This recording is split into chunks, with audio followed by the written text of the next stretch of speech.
दफा का जिक्र है, एक लड़की जिसे डांस करना बहुत पसंद था, यहाँ से बहुत दूर रहती थी। उसका नाम था स्नो वाइट। एक दिन स्नो वाइट ने जंगल में एक छोटे पिग को जाते हुए देखा। ये छोटा पिग जरूर अपना रास्ता भूल गया था, तो स्नो वाइट ने इसकी मदद करना चाही। हाँ।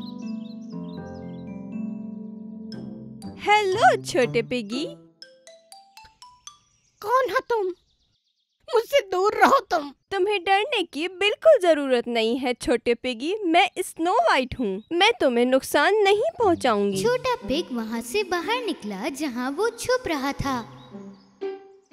ओह स्नो वाइट, क्या तुम मेरी मदद करोगी? हाँ बिल्कुल, मैं कर सकती हूँ। मुझे बताओ पहले कि तुम्हारे साथ क्या हुआ है, तुम यहाँ पर कैसे आ गए हो? मैं यहाँ पे एक गेम की वजह से आ गया। मैं खेल में इतना मगन हो गया था कि मैं भूल ही गया कि मैं कहाँ जा रहा हूँ और मैं रास्ता भूल गया। लेकिन जब मैं अपने घर वापस जा रहा था तो ग्रास हॉपर मेरे कान पर आकर शोर करने लगा। वो बिल्कुल मेरे कान पर बैठ के शोर कर रहा था। मैंने बहुत कोशिश की उसे पीछा छुड़ाने की और मैंने जंप लगाई ताकि वो गिर जाए। मेरे जंप लगाने से वो गिर तो गया, लेकिन मैं जंगल के बीचों बीच फंस के रह गया। मैं अपना घर घंटों तक ढूंढता रहा पर मुझे अपना घर नहीं मिला। मेरे भाई भी मेरे लिए परेशान हो रहे होंगे वहाँ। मेरी मदद करो प्लीज। स्नो वाइट ने छोटे पिग से कहा कि वो उसका घर ढूंढने में उसकी मदद करेगी, और वो दोनों चल पड़े। बताओ पिगी, तुम्हारे घर के करीब क्या है? दरअसल वहाँ पे बड़े बड़े पेड़ हैं। बड़े पेड़ तो यहाँ पूरे जंगल में है। और कोई खास जगह तुम्हारे घर के करीब है? हाँ, वहाँ पे एक नदी भी है जिसमें हरा पानी है। इस जंगल में बहुत सारी नदियाँ हैं। क्या तुम मुझे बता सकते हो कि कौन सी नदी तुम्हारे घर के पास है? ओह, ये तो मुझे नहीं पता। तुम फिक्र मत करो पिगी, हम एक एक करके सारी नदियाँ देख लेंगे। स्नो वाइट और छोटा पिग जंगल में बहुत देर तक चलते रहे और फिर एक नदी के पास आए जिसमें हरा पानी था और पानी के अंदर बहुत सारे फूल भी थे। लेकिन छोटे पिग ने ये कहा कि ये मेरे घर के करीब वाली नदी नहीं है। मुझे लगता है कि हम मेरा घर कभी नहीं ढूंढ पाएंगे। छोटा पिग बहुत उदास हो गया था और उसने एक पत्थर उठाया और पानी में फेंक दिया। लेकिन अचानक एक बहुत बड़ा मेंढक पानी के अंदर से उनके सामने आया।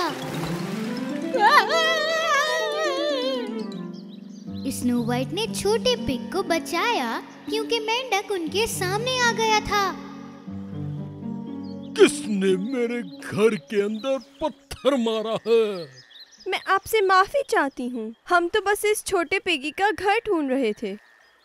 तो जाओ यहाँ से बहुत दूर जाओ, वो नदी बहुत दूर है जो पिग के लिए पसंदीदा है। स्नो वाइट और छोटा पिग जल्दी से उधर के लिए निकल पड़े जिस जगह का मेंढक ने बताया था।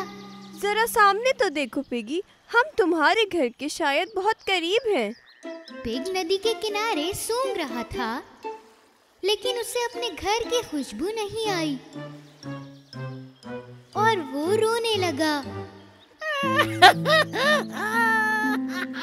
मुझे अपने घर जाना है, मुझे अपने घर जाना है। रो मत छोटे पिगी, रो मत। जब पिग रो रहा था तो नदी के अंदर से एक बहुत बड़ी लाल मछली जमीन पर आ गई और वो पिग के ऊपर चढ़ने ही वाली थी। स्नो वाइट ने पिग को दोबारा से बचाया। ये आवाज किस चीज की है? मेरी सारी नींद बर्बाद करके रख दी।